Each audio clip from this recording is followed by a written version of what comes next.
I'm proud to have the opportunity to contribute to this debate on behalf of the Labour Party. Robert Schuman, a Luxembourger by birth, a German by heritage, spent his life contributing to French politics. Like many of his generation, the experience of 2 world wars that devastated the continent drove his determination to forge a continent bound by trust, respect and peace, not hatred and division. For his initial vision, successive generations have built a European Union that, while far from perfect, has delivered for European citizens. While the founding idea to bind Europe together was driven by the experience of war, destruction and poverty, the idea that has delivered most for its citizens has been the progressive ideal of a social Europe, a Europe that enhances rights for citizens, a Europe that is committed to economic cohesion, a Europe that is based on tolerance, respect and equality. That is the European ideal that inspires me and my party. And we are determined that those values will drive the future of Europe. The challenges for our planet and our society are global. The Mayfain isolism that dominated our politics in the past and that some in this House want us to return to is a clapped-out anachronism. The world and our continent have changed.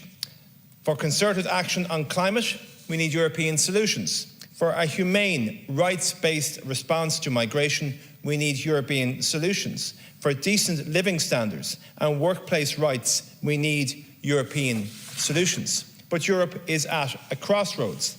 Across the continent, the voices of hatred and fear are on the rise. Here too, we have our own mini Nigel Farage's and Marine Le Pen's. The only way to stand up to this bigotry is to challenge it, to create an alternative, positive vision for Europe. Sadly, too many, with the ballot box in one hand and the latest opinion poll in the other, are only too eager to pander to the worst instincts emerging in our politics. Not only is that bad politics, but it also won't work. The challenge for all of us who believe in Europe and the European Union, who have campaigned for Europe and have voted for Europe, is to chart a positive vision for the next decade. A vision, for instance, that will ensure the EU and its financial arm, the European Investment Bank, take a leading role in affordable housing investment, that workers are provided with the skills for the digital and AI-driven economy of the future, that our natural environment is protected and our plant and wildlife is abundant, not endangered. We can create this future, but we have to argue for it, to campaign for it, and to vote for it. The European Union is, of course, not perfect. It is neither a panacea nor a bogeyman. No democratic institution is. But it is the place where serious people can go to tackle issues and problems that are both common to us all and bigger than any one of us. We are campaigning for Europe in the Labour Party, not simply to hold people and institutions to account, but to make a difference.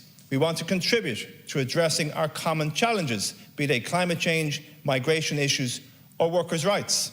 Europe has aided this island enormously. Our membership of the EU broke our cycle of dependence on the UK. It is where John Hume went to lay the foundation stones of his own thinking and our own peace process. And we have seen what Brexit has done to the politics and economy of our neighbouring island and the damage it has caused here too. We have no room for complacency. The same siren voices that made Brexit possible are beginning to be heard here. They follow on from those who belittled, denigrated and lied about the European project for decades. Those that wish to bring chaos know no national boundaries.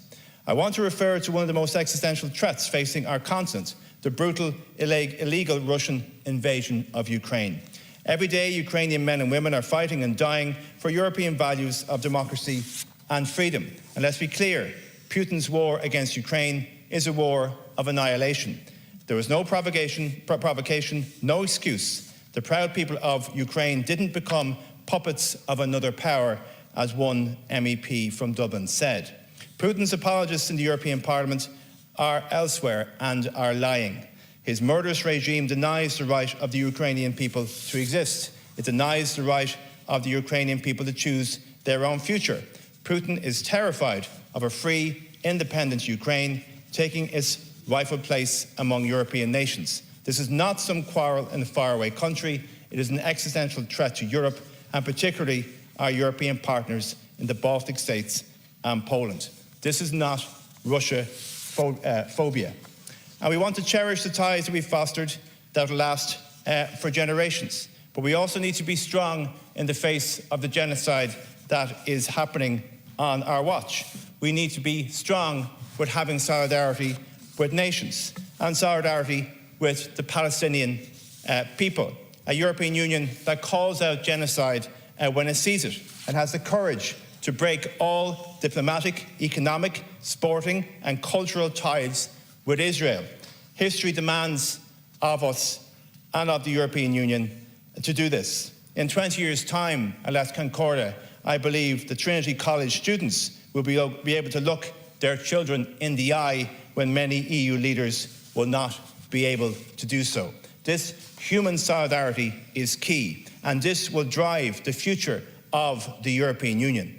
Ireland doesn't have an opt-out on this, and nor should it. Our future is linked to a progressive, tolerant Europe, and I for one, and my party are prepared to fight for that.